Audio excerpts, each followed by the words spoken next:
This podcast is brought to you by Mills Media. Hello Bondi podcast listeners. The guest on this episode is Hannah Cates. In this episode we talk about why Hannah felt the need to hide who she was when she was a teenager. We talk about why Hannah decided to leave the perfect life and the perfect marriage in England. And we also talk about the importance of listening to your intuition and that niggly voice inside your head. I hope you enjoy this episode with Hannah. And this episode is sponsored by Remoti and Chief Nutrition, but I'll tell you a bit more about the both of them later. As always, remember to give us a follow on Instagram at the Bondi Podcast to stay up to date with all of our guests and episodes. Subscribe to our YouTube channel and give us a follow on Spotify. Cheers! Hannah Cates, welcome to the podcast. Thank you. So Hannah, we first met probably shortly after I initially moved to Bondi. I think it was around maybe the end of 2020, start of 2021.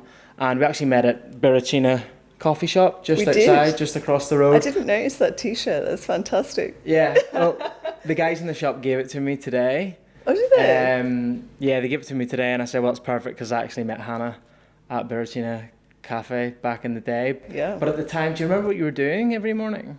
Like journaling. Yeah, on writing poetry. I'm writing poetry. Yeah. It's not the everyday occurrence, I guess. Maybe there's more people journaling in Bondi now, I see, actually. But journaling is definitely something that's impacted my life in a very positive way. Yeah.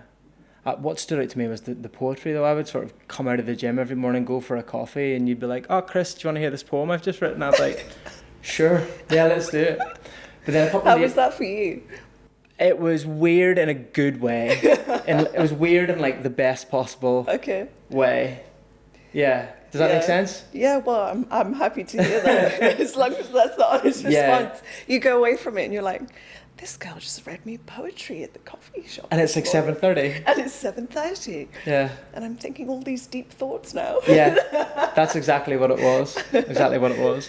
But then a couple of years later, Hannah, you wrote this book here. Yep. Comfortably Wild. Absolutely wild. Yeah. Why did you write the book? Just a quick word from me, guys, and please don't skip over this. Do you want a free coffee from me? We're making some really good progress on Spotify and YouTube. I've set myself a goal of having 1,000 followers on Spotify and 1,000 subscribers on YouTube by the end of 2025. So here's what I need you to do. I need you to pause this episode right now, jump into your Spotify app, click that follow button, then jump into your YouTube app, click that subscribe button. It really, really helps with the show and it would mean an awful lot to me. And as a thank you to everyone that does that, here's what I'm proposing. If you see me out and about in person and you can show me on your phone that you are subscribed to the podcast on YouTube and following it on Spotify, I'll buy you a coffee. Can't say fairer than that. But here's the thing, you've got to be subscribed on YouTube and following it on Spotify to qualify for that free coffee. How does that sound? Cheers. I had a vision of writing a book when I lived in Bali. How many years ago is that now? 8 years, 7 years.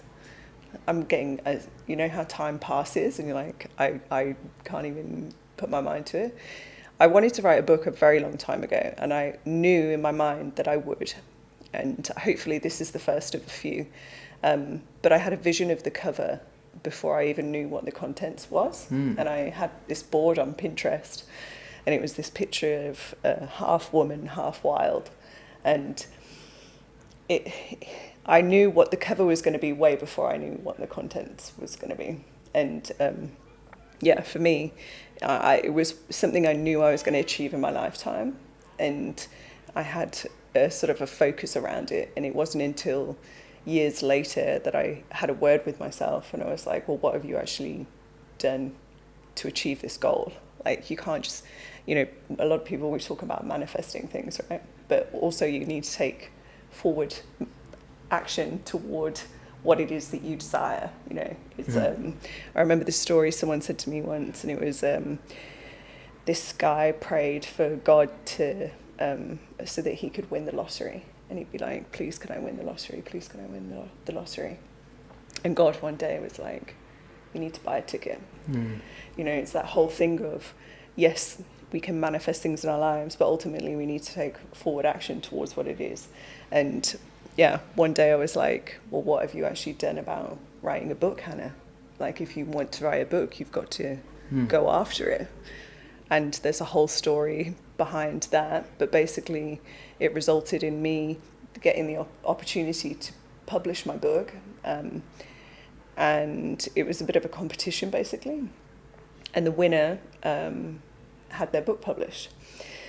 So I entered this thing. I wrote my whole sort of proposal, and I didn't win. And it was to a company called Hay House. And yeah, I've missed out some of this story, but basically I kept going after it. And the guy who runs Hay House, Australia, I sent him a direct email. Well, actually, I guessed what his email would be out of 5 different emails. And one of them was right. And I got through to him and I was like, oh, I entered this thing, I didn't win. And he was like, send it to me and I'll look over it personally. So he looked over it personally and he was like, I think it's a great book. You need to change a few things, but then, I'm going to give you a free, basically a self-publishing deal, which was worth, I don't know, maybe it was like $8,000 at the time. But yeah, it supported me through the whole process, and I basically was able to self-publish my book. But that was a whole thing of just basically not giving up and going after it, So Hannah, you could have wrote any type of book, you could have wrote fiction, but you decided to share your story. So why was that important? Why did you land on that being the thing that you wrote about? I think I innately knew that that's what I wanted to write about. So I talk about in that I used to be like I used to have a bob, straightened out hair. I was married.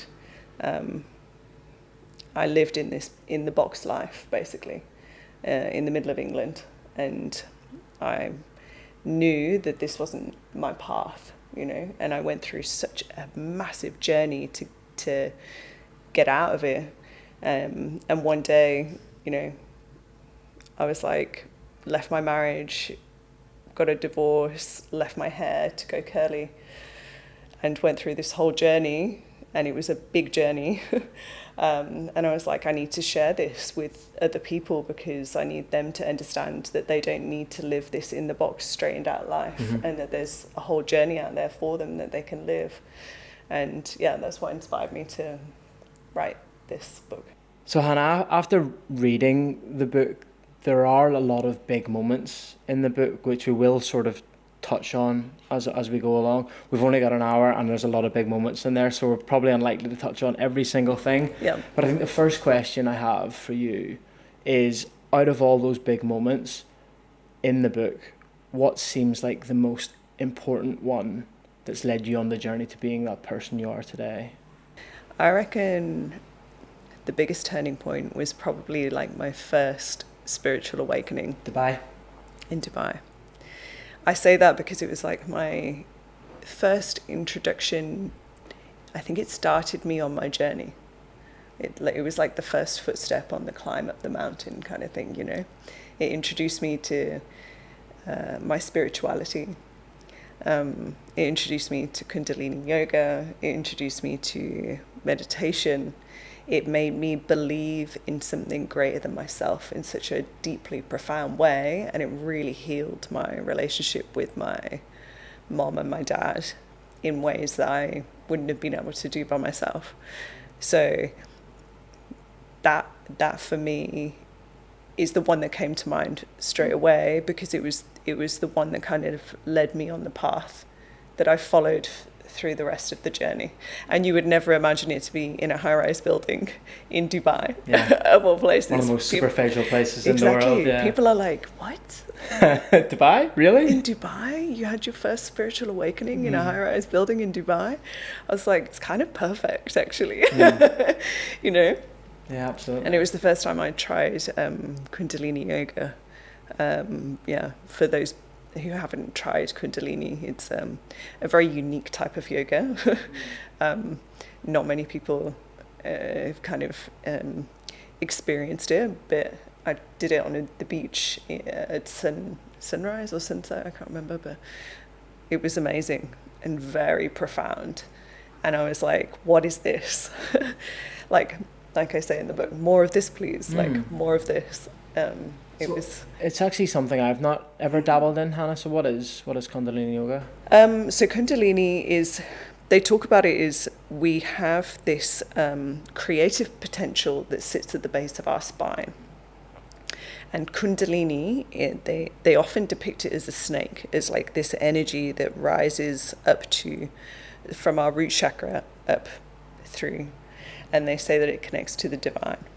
And so all of Kundalini is based around awakening the creative potential that we have sort of in the base of our spine and moving it up through to connect to the divine. And it's, the snake-like picture that it is depicted as is like this energy that moves up through us and connects us to something greater than ourselves, or at least that's how it feels for me particularly. And there's a lot of breath work, movement, meditation involved in it, but it's very different. It's not like vinyasa yoga or something like that. Often you're holding poses and you're doing breath and holding it for a very long time, you know. But it's all about stimulating this creative potential that we have, and allowing us to connect to what I think this whole book is about, which is really connecting us to our uniqueness and to the creative potential that sits within all of us, which is unique to us, that no one else has. And I feel like that's kind of Kundalini, that's linked to my story, that's linked to the book as well. It's all about kind of connecting to the unique entity that we are and waking us up to that and not trying to be anything else other than ourselves, and sharing the beauty that we have, that we only have, with the world in some kind of a way. So I want to delve into that version of Hannah pre-Dubai, pre that first spiritual awakening. But in order to give that a little bit of context, Hannah, what do we need to know about your early years that influenced that period of your life just before Dubai? So I feel like I went from being comfortably wild when I grew up in Australia, in Queensland on a houseboat.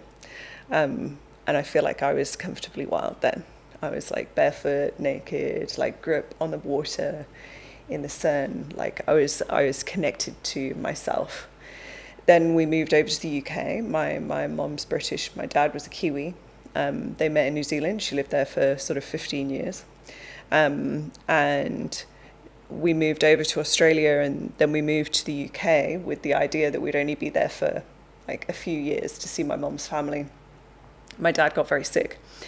And then I was pushed into this sort of school environment where it was sort of cold and dark, and we were far away from the ocean, and everything felt very constrictive and normal, and I felt very different. Like I felt like I stood out. And what made you think you stood out, Hannah? The way that I'd grown up until that point was very different to anyone else I was at school with.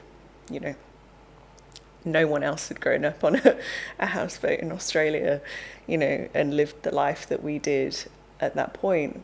And I felt like those sort of 6 years of my life were like very formative. They really connected to the little essence and the spirit of who Hannah was at that time. And then going into that environment, you know, people, I think when you're a kid, you just want to fit in. Yeah. Otherwise, if you stand out, you get bullied. You're picked on. Yeah. And so I spent so much time trying to fit in that I feel like I lost the essence of who I was. And then that carried on through school, where, you know, I've got this big curly hair, and I hated it because it made me stand out. And it's crazy now when I think about it, because I love it, you know. But I just wanted to fit in, so I'd scrape my hair back every day. And so just over time, all of those things, I lost a little bit more of Hannah, you know, and became a bit more of everyone else. And I think that led to eventually, you know, many years later, I'm sort of 25, getting engaged, 26, 27 or something, getting married. No, 26 probably, getting married.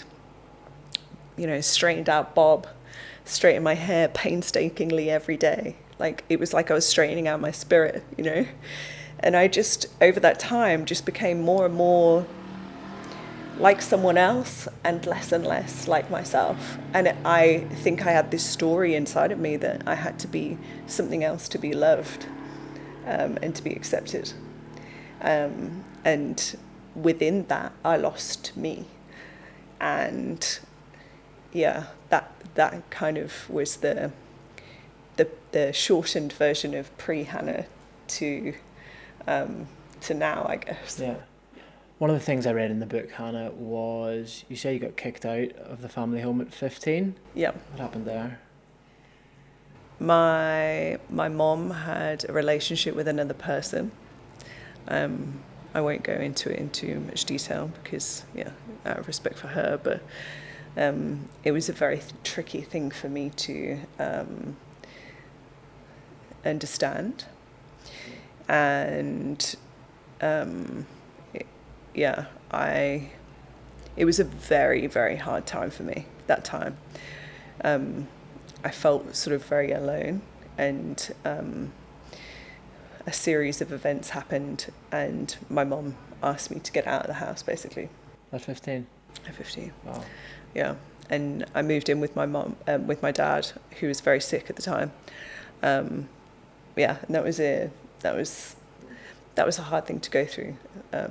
I've since gone through a lot with my mom, and we're very good friends, and we've come a long way together. Mm-hmm.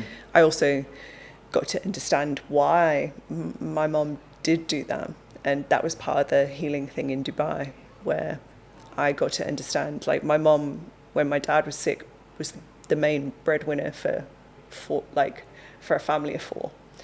She was the one, when my dad was sick, she worked all day into the night to look after all of us, you know. And then my dad was just sick all the time. And eventually she had enough, and she needed to be a bit selfish. And I totally get it. Like, I forgive her for that completely. Is that one of these things, Hannah, that if you're a little kid or you're a teenager, that sort of thing's really hard to understand, but as an adult, and you know, you've done a lot of growing up over the years, do you kind of look back and go, I get it a little bit? Like, yeah, I've had to do a lot of work to get there, though. Like, understanding your parents. I did something called the Hoffman process, which is like a deep dive into your childhood patterns of behaviour. It's like a week-long retreat that basically takes you deep into, you know, all the childhood trauma. Yeah. And helps you understand yourself and why you've ended up in the way that you have, and also helps you have empathy and compassion deeply for the people around you, you know, and particularly your mum and dad. Ultimately, they're humans. And something that I say in the book is, in that experience in Dubai, he takes me into this very deep meditation, and he speaks to me as if he's my mom, and he says, "I'm so sorry, I never meant to hurt you. I was doing the best I could at the time." I truly believe that, you know, like, and what happened was hard, but ultimately it's created me now, and it's taken me on the journey that I've been on. But yeah, it was hard, and that, I think, also added to me going through anorexia at the time, because I kind of went through it maybe from like 16 until, you know, well into my 20s, really. And that again was like when things are happening outside of yourself that are out of control, and then you're trying to find some things that you can control, you know, in life. And that was my way of dealing with that at the time. It wasn't the healthiest way of dealing with it, but it was the way that I was doing the best I could at the time, you know. Yeah, exactly. And that's how that came out. Exactly. Yeah.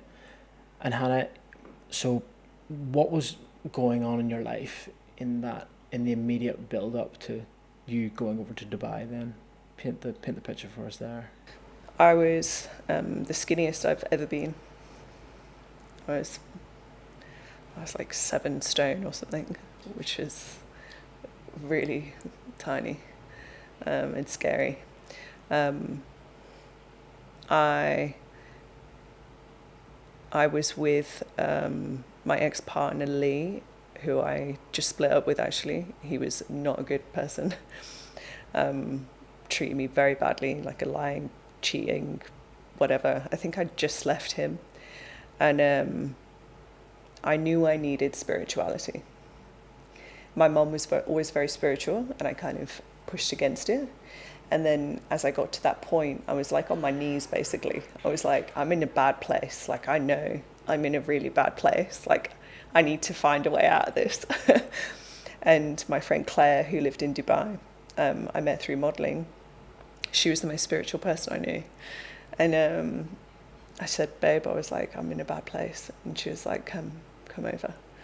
So I was like, right, I'm going to Dubai to try and sort myself out. So how old are you at this point, Hannah? 21. Yeah. Wow. Yeah. And then what happened in Dubai then? You touched on it a little bit, but yeah. Take us behind the curtain. So Claire was really amazing. She introduced me to Kundalini, which I did on the beach. Then we went to this meditation. It was like a group meditation, and it was led by this guy. And you know when you're not really in the spiritual world yet, and you're like, oh God, you know, like, is this too much? Yeah. You know? So we go up this high-rise building, and this guy greets us as I come in, and he's wearing a tie-dye shirt.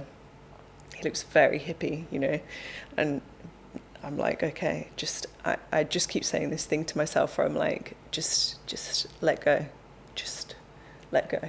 You know, when you're so rock bottom that you're just like, I'll take whatever, just can't be worse, right? Give it to me. Yeah. And so he's like, come in, and there's a table like this, and it's covered in tarot cards. I'd never even seen tarot cards before, and they're all face down. And he's like, put your hand over them and feel which one feels right. And I was like, no, like, let go, like, let go, allow yourself to do this. And I went over, and one of the cards felt like I wanted it, and it was. What did that feel like? Sorry, what did that feel like?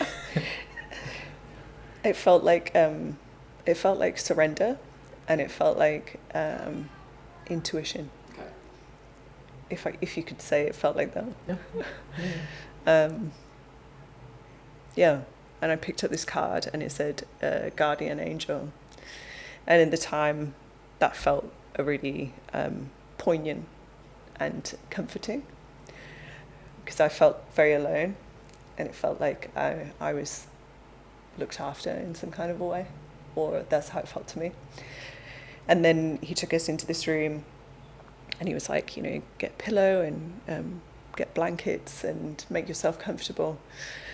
So we all lay down, and he's like, I'm going to take you through sort of a guided meditation. And I was like, oh, okay.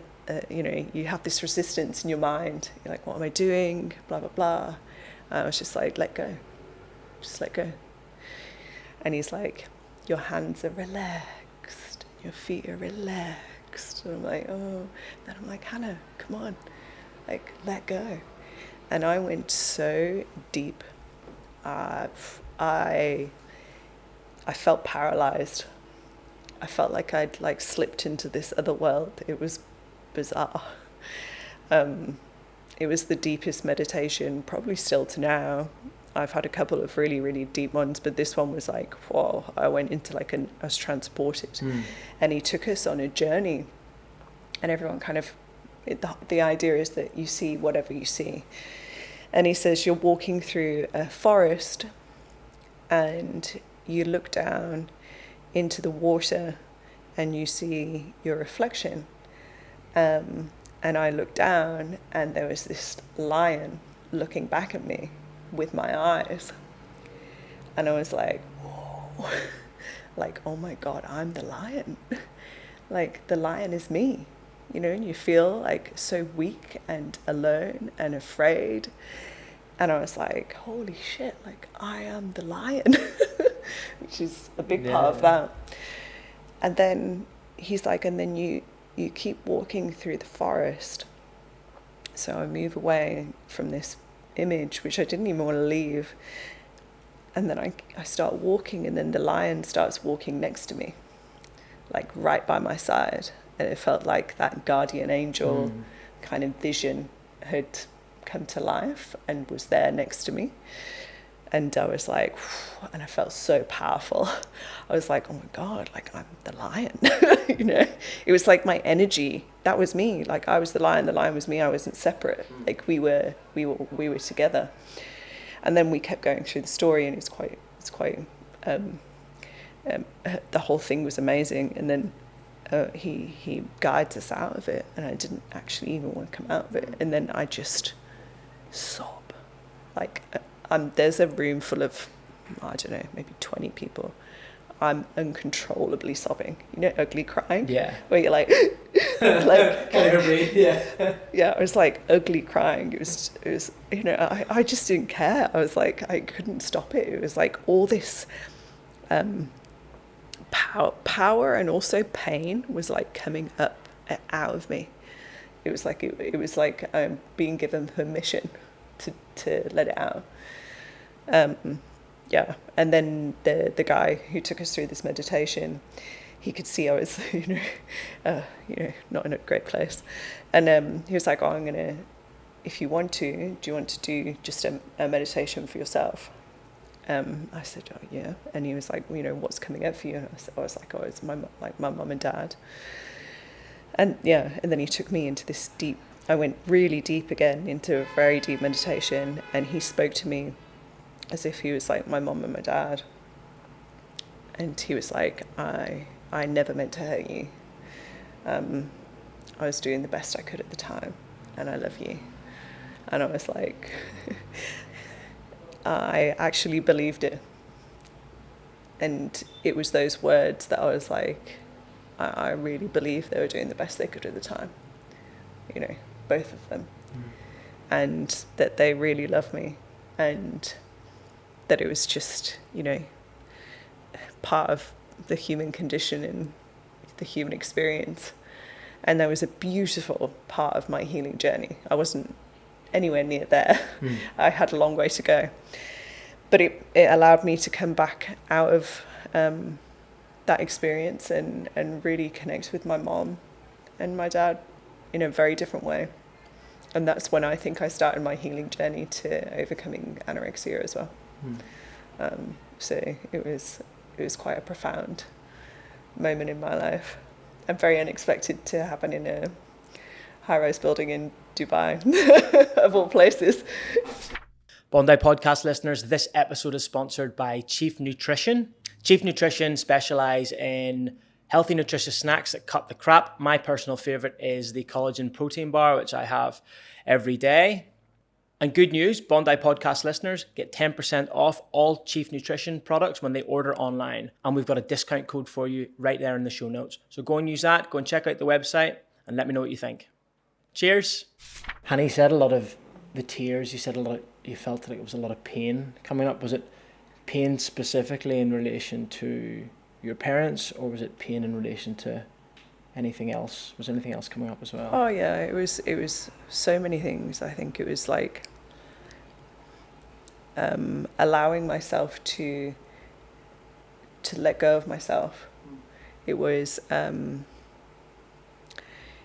pain from like a traumatic relationship with my ex that I kept going for way too long. It was, yeah, I think those were the main things for me that were coming up at that time. So you've obviously had this very profound experience in Dubai. What happens next? I go back, and I actually have plans to move to Dubai. Right. After that. I was like, right, that's it. Like, this is the place. This is where I want to be. I actually got offered an opportunity, and then I met my now ex-husband. And we fell in love. And we had the most amazing years together. Gosh, we were together for 8.5 years, I think. beautiful memories, and he's an amazing human. But yeah, I feel like I started to then regress and go further back into who's Hannah, you know, like kind of, I think when he came into my life, he gave me a love and a safety that I hadn't felt before, and I didn't want to let it go. And it was very beautiful, but within that, I feel like I lost myself a bit too, if that makes sense. There's a quote in the book, Hannah. He allowed me to experience something that I never knew I had longed to feel so deeply. He gave me something that I was so afraid of losing that I lost myself in it. I became who I thought I should be for him rather than who I was. What was the particular moment, Hannah, that you realised you weren't being your authentic self anymore? It's a great quote to pull out. It's interesting even for me to hear that. Like, I'll bet. Yeah. Was there a moment? I think I knew that it wasn't right and that I was losing myself. But I can't pinpoint an exact moment that I'd lost myself with him. But I know the moment when I realised she'd come back after we'd broken up. And that was when I moved in with my mom for a short time after we broke up. And I washed my hair and I left it curly. And I looked at myself in the mirror and I was like, oh, there she is. And it wasn't just the hair, but it was like the whole brave leap of leaving something so good, you know, to go into something unknown. The unknown is very scary for a lot of us as humans, you know. So it was leaving something really good to go into something. Do I even know? Like, I have no idea. You know, is what I need to do to come back to myself. Oh, and I think one of the moments that probably broke us, rather than me feeling like I'd lost myself, was I always wanted to live in Australia. I kind of wanted to come. Yeah, I was an Aussie, you know. I'm a very British sounding Australian, but I'm an Aussie, and I always wanted to come back here. And my dad always dreamt of me coming back here, you know. And I think it was about 6 months after we got married, and he was like, "We're never going to Australia." He was like, "All our friends and family are in England." I was like, "What? Well, I can't stay." You know, I was like, I felt betrayed. I was like, "You made me feel like we could, and now we're not." You know? Oh, you know? Yeah. So reading the book, Hannah, like, this is actually the thing I want to sort of delve into most in the conversation, because I think it's a really interesting thing to have done what you've done. I imagine there are probably so many people who've ended up in your position and not had the ability to leave. So that's, I kind of want to unpack that a little bit more. But before we get into that, I suppose my question is, after you've had this amazing spiritual awakening in Dubai, that's after a period where you've sort of forgot who you were. Why do you think you fell back into that old pattern in this particular relationship? It's a good question. I think it goes back to that admission that I make in the book, where I was so desperate for a love that I feel like I hadn't had, that I felt like I suddenly got from him, that I just didn't want it to go, you know. And it's not his fault that I straightened myself out. I chose to do that.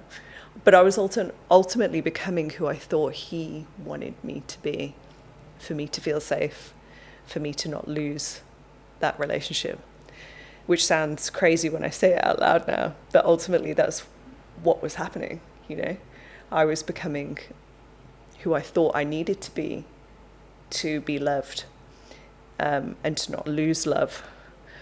And it was interesting because as our relationship went on, and this is my story, and he may feel completely differently, but it was this feeling of, if I become myself and I do the things I want to do, then I'll lose this love, which ultimately did happen because, you know, I wanted to move and live in different places in the world and he didn't. So as soon as I broke free of his desires, then ultimately we did end. So kind of the story was kind of true, you know.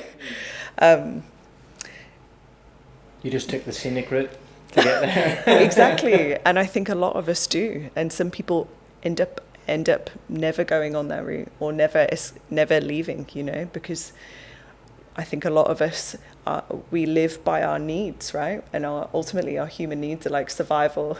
Shelter, food. Yeah, protection. You know, protection. Yeah.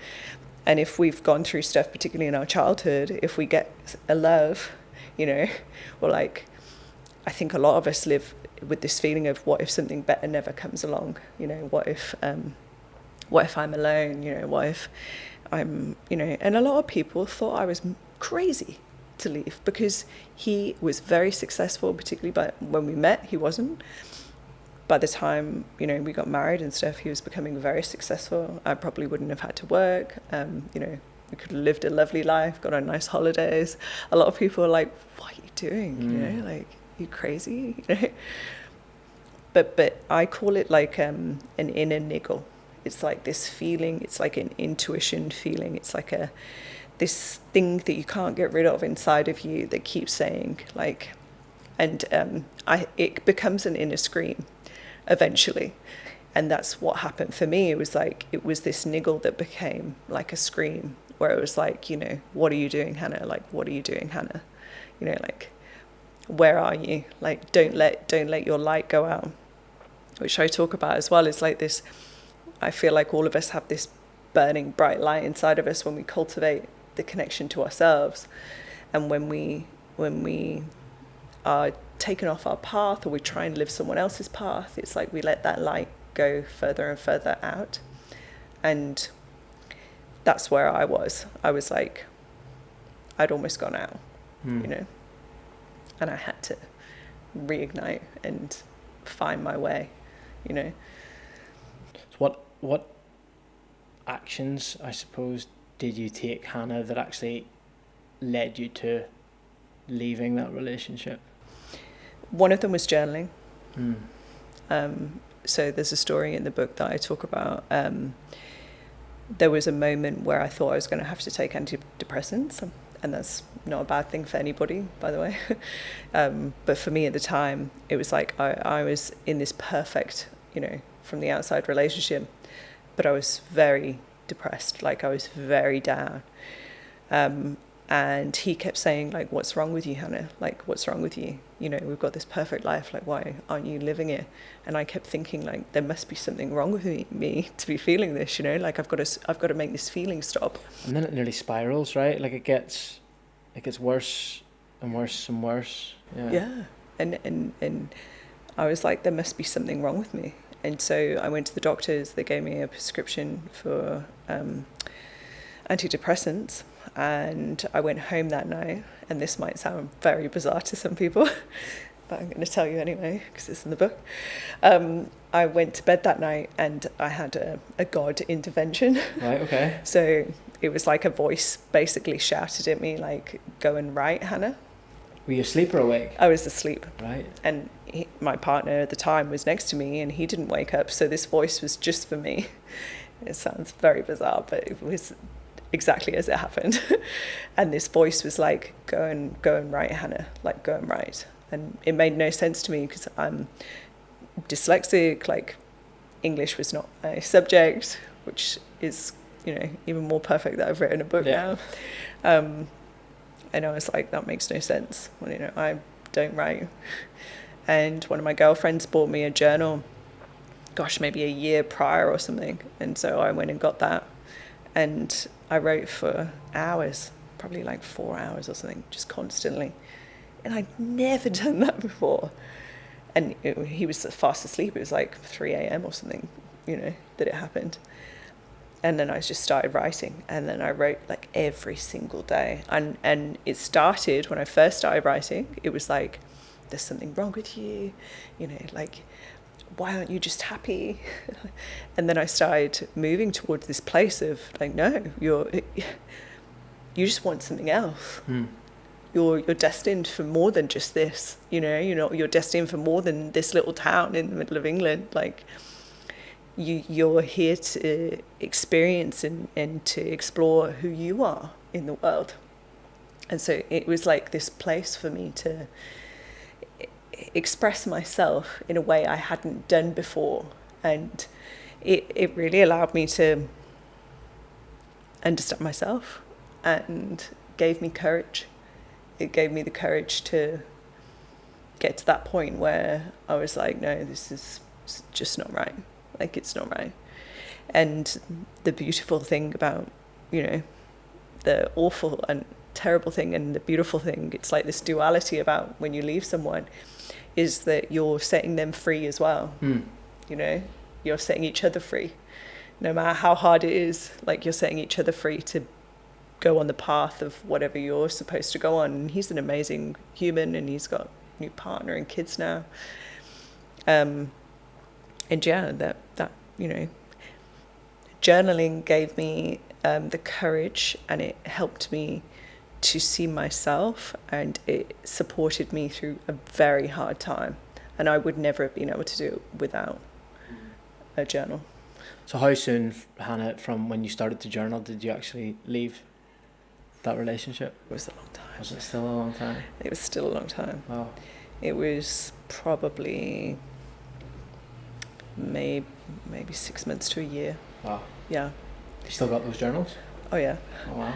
I've got all my journals. Amazing. Yeah. Oh, yeah. Even when I left the UK, all my journals came with me. Amazing.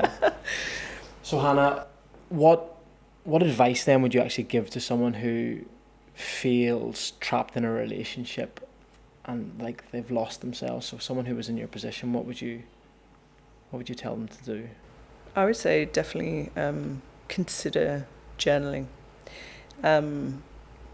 I think anything that connects us to our uniqueness and our own creative expression is our pathway to finding our way back to ourselves. And journaling might not be it for that person, but it might be art, it might be dance.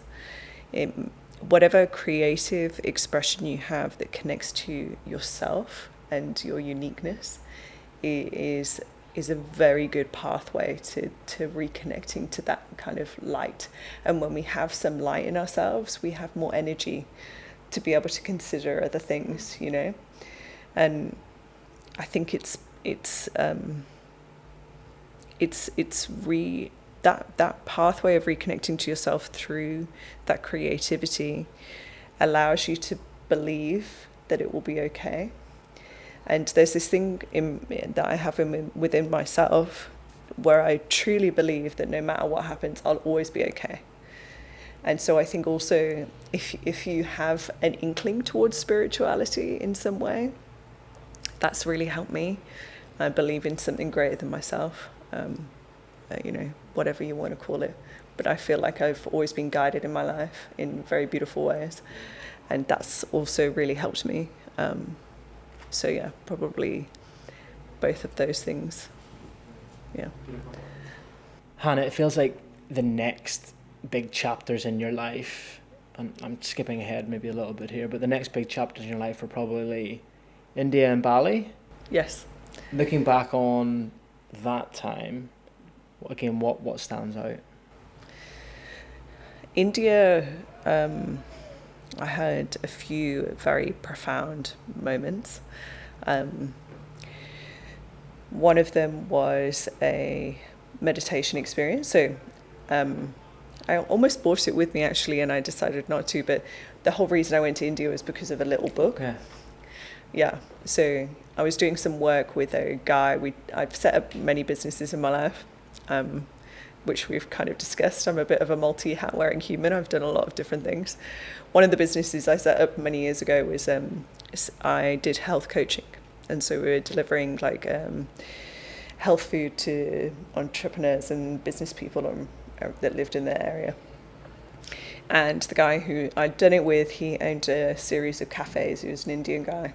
And one day he bought me this book, and out of this book fell another little book. And I was like, what's that? you know? And he was like, oh, I didn't even know that was in there. I was like fascinated. I was like, this little tiny book. And it was called The Aim of Life, Words of the Mother. And I've still got him. And it was like this thick, you know, just paper. And I was like, the aim of life, like that sounds fascinating, you know. And so I just inhaled this book, and it basically says like, and this is from the Sri Aurobindo ashram, which is quite a well-known ashram in India. Some people know it, but I read it, and it basically says like, we're all here for a unique reason with a role to fulfill that's unique to us. That no one else can do in this world. Like, we have a unique part to play. And it's our purpose and mission in life to explore our tastes and tendencies, to connect to what it is that we can only do better than anyone else. And it basically says we're all here for that reason. And most of us spend our entire lives never asking the question, why am I here? And it's like, your job is to ask why you're here and to express your uniqueness out into the world. And I was like, I'm blown. I need to go where this book's from. And I'd never wanted to go to India before. And I read this little book, and I was like, I need to go to India. I need to go to that ashram. That was it. So that kind of spurred me on, and I sold all my stuff or gave it away and booked a one-way flight to India. And so was it the experience at the ashram when you finally visited? Yes. Is that the thing that stands out? Yes. So there's a guru there who I managed to meet in like a very small group, which I was very lucky to do. And we all had to go up to him and give like an offering. And he Fruit basically, and flowers, or, yeah. And he basically like touched my head, and it felt like this purple light came through my head when he touched my head, which sounds bizarre. But he gave me a mantra, and he said, go and meditate. He didn't speak to me. This was translated by a lady that was there. And yeah, he said, go and meditate. And I was like, oh, okay, you know. And I sat and I meditated, and it was incredible. It was probably one of the deepest meditations, apart from Dubai, I've ever been in. And I was there for an hour and a half in a meditation. I was like, wow. And the time went like that. And then towards the end, my spine started wanting to move, but it was like, it wasn't me doing it. And again, this, for some people that are listening to this, they'll be like, that sounds absolutely crazy. Who is this chick? I promise all these things actually happened. Yeah. But it was basically like a Kundalini activation. What I found out afterwards, I didn't even know what it was at the time. But it was like, I was like moving my spine, and it was a crazy, crazy experience. So that was one, I think, in India that was extremely profound. And then I think it was just the whole experience of traveling as a woman alone. And the other one that I think I'll never forget as long as I live was there was a train journey that I took by myself from Delhi to Jaipur. I think it's like 14-hour overnight train journey. And I was late for the train, but I found out that trains in India are normally late. Like you normally don't miss them, you know. But this one was on time. And so we were going through crazy Delhi traffic, and I got to the train station, and I had to grab my bag, and I was like running through the station, and I asked them, I was like, which is the one to Jaipur? And the guy like points, and it starts slowly taking off. And I'm on the top of the deck and I see it going and I'm like, oh my God, I'm going to miss my train. So I'm like running, and there's all the people there are like this Western woman, you know, like there's no Western people there. Yeah. Like running through the train station, I'm like jumping over people, and then I see it going and I'm like running alongside the train, and I shout to the security guard, I'm like, Jaipur. He's like, Jaipur. So I like grab my bag and like throw it in the back of the train and like jump on. And then I'm like, oh, okay, like I'm on the train, but now I'm like in the train with the security guard, right? You know? And then he shuts all the doors and just stares at me. And I'm like, oh my God. I'm like, what have I done? I'm like thinking, oh my God, like what if something happens to me right now? Anyway, he just stares at me for the whole journey. It's awful. For 14 hours? No. So like, thank goodness we get to the next train station like an hour later. Right. Which was the worst hour of ever, you know?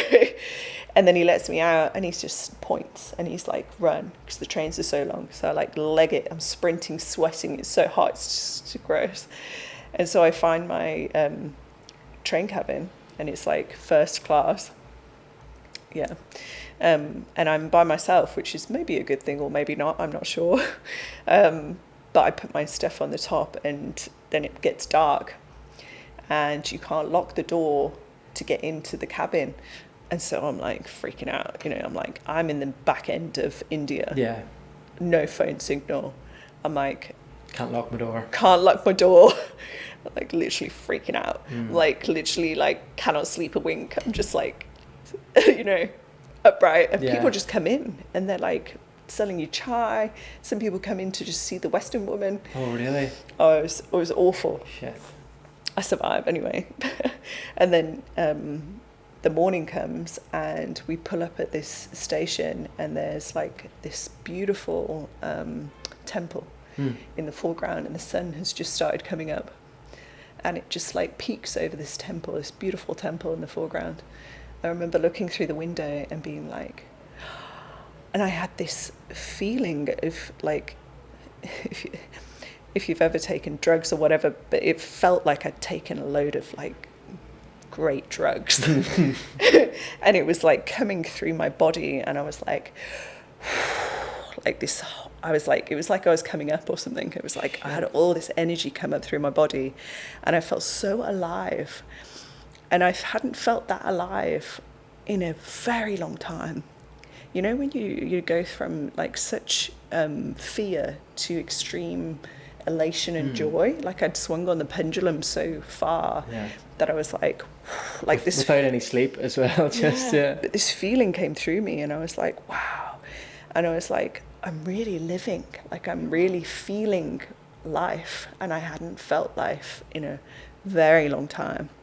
And then I also had this feeling of like, you're doing this by yourself, like you can do anything. You know, it's like this feeling of like, you're doing this, like you're doing this.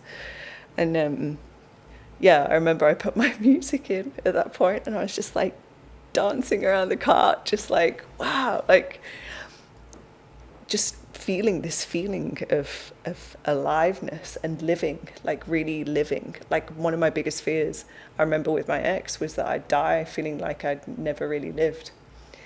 And I was like, but you're really living now. Yeah. And I think it's good to ask ourselves like that question, like, what are you most afraid of? Are you a small business or solo entrepreneur who wishes you had more hours in the day? Have you ever thought about hiring a virtual assistant? Well, the Bondi podcast is sponsored by Remote-E. Remote-E specialise in connecting small businesses and entrepreneurs with the best virtual assistant talent in the Philippines to do all those jobs that you don't want to, so you can focus on growing and scaling your business. If this is something you're interested in, the Bondi podcast can get you 2 weeks absolutely free with Remote-E. Just go to the website, remote-e.com.au/contact and enter the referral code Bondi for 2 weeks absolutely free. That's 2 weeks absolutely free. Cheers. Hannah, I'm going to India next month for the first time, and it's interesting that you said you ended up in India off the back of coming across this little book. My own situation was I had that niggle that you described. Yeah. I learned to meditate at the Bondi Meditation Center. They do a trip to India every year. I've kind of always fancied it, but for whatever reason, didn't go. It's a lot of money, or it's not a good time of the year. And I think after reading your book and the whole chapter about India, I was just like, fuck it. I need to go. There was something calling me. Yeah. And I just leaned in, but Yeah, contacted Matt at the Bondi Meditation Center right away and just said, You're in? I'm in for this trip to India. So we're doing a week's meditation retreat in Rishikesh in the foothills of the Himalayas. I have absolutely no idea what I'm in for, but I'm okay with that. Yeah. I'm not one of these guys who likes to like plan out or look too far ahead at the trip. I just want to go on the trip and kind of whatever happens. Yeah. Happens. I feel like India is somewhere that invites you when it's time. I feel invited. Yes. I think you've been invited. And so for you, whatever that is meant for you on this journey is, you're definitely meant to go there. It feels that way. Yeah. And do you have any time anywhere else? Just Rishikesh. Just Rishikesh? Yeah, just Rishikesh, and then stopping in Bali on the way back, actually. Okay. Yeah, so you're going to do a bit of that journey. Yeah. Yeah. I didn't make it to Rishikesh. That was the next place I was supposed to go to before I had a very bad experience. And I'm sad that I didn't. And I've heard amazing things about it. One of my friends, she's moved there now, and her partner has got a place in Rishikesh. He does Kundalini, so maybe you should go and see him. Yeah, give me his name. But yeah, I'm excited for you. I think it will be amazing because the Ganges runs through there, and we can actually, because it's so close to the Himalayas, we can actually get into the Ganges because the water's clean. Yeah. Rather than like further downstream. Yeah. You'll have an amazing time. It's where yoga started, basically. Yeah, and meditation. Like we'll be going to Maharishi's ashram. Okay. Maharishi, obviously, he taught the Beatles how to meditate, and he's like the father of modern day Vedic meditation. Yeah. Looking forward to all of that. Yeah, I'm excited for you. I would say if you ever get the opportunity, are you flying into Delhi? Flying into Delhi, but then flying straight up to north, basically. I didn't want to deal with Delhi and train stations. Yeah, it's Delhi is a crazy place, but it's also amazing to see and feel. And I went to a lot of the places of worship in Delhi, and they're incredible, like all of them. To like the Sikh and the Buddhist and the and the Hindu and the Sri Aurobindo, and they've got so many different places of worship there that are really quite incredible. But I'm excited for you. I think it will give you so much. Yeah. India definitely invites you when you're ready. Yeah. So Hannah, like a lot of what we've discussed this evening, it comes down to being able to either tap into that intuition or listening to that like niggly voice inside your head telling you to do something. Not everyone can do this, and a lot of people tend to ignore it or push it down, suppress it. In your view, what's the danger in doing that? I think you find yourself in a place where your light has pretty much gone out, and that's a scary place to be because I've been there before, and I think you become further and further away from yourself. And I think when you're there, it's not only is it hard to find your way back, but I think you lose some of your strength and your internal compass. So you can find yourself, living someone else's path, or, on a journey that was kind of never meant for you, and that maybe leads you to places that you don't want to be. I don't know. I think from my own personal experience, because I think I've got to speak for myself, the scariest place I've ever been is really far away from who I am. And it's been a hell of a road to find my way back. It's been an amazing one too. I'm grateful for the journey that it's taken me on. But yeah, I don't want to find myself in that place again, you know. And I think, as I've said, and you know, my book, the little book I found, the biggest thing that I want to speak into is all of us to connect to the beautiful, unique being that we are. Because I think we live in a world that's so full of noise that we're watching what everyone else is doing all the time, that it takes us further away from us. And that will never feel right. It will always feel like something's missing because we're not re-tapping into ourselves. And that for me has got to be like the most important thing that we can do. And for me, like part of our reason for being a human on this planet, you know, like we're a unique entity. We're like a snowflake or a thumbprint, you know, like no one else has ours, and that's what we're here to express. And yeah, from my perspective, life doesn't feel quite right when we're trying to go in, you know, someone else's direction. So, and for those people, Hannah, who do sort of suppress that voice, who do push it down, how do they tap into themselves? Again, I say from my perspective is we numb stuff a lot, I think, in the world we live in, through different things. Being busy, alcohol, drugs, social media, you know, all of these things are noise. And I think it's when we're quiet and we make space for ourselves. And I think through things like those creative pursuits that we can listen to the voice again. And I think a lot of the time people often don't even, or maybe they don't even know they're pushing it down, but they know something's not right, you know, but that's then suppressed with, you know, those things that we've just talked about. But I think it's when we get quiet and we're not doing those things to numb ourselves out that we can feel and that we can hear. And so I would probably say, like, get quiet. Meditation, journaling, going for a walk with no AirPods in. Yeah, creative pursuits, like expressing yourself in whatever way. Through a podcast. Yeah, exactly. Supporting other people to maybe see a little light in something that's said, you know. Beautiful.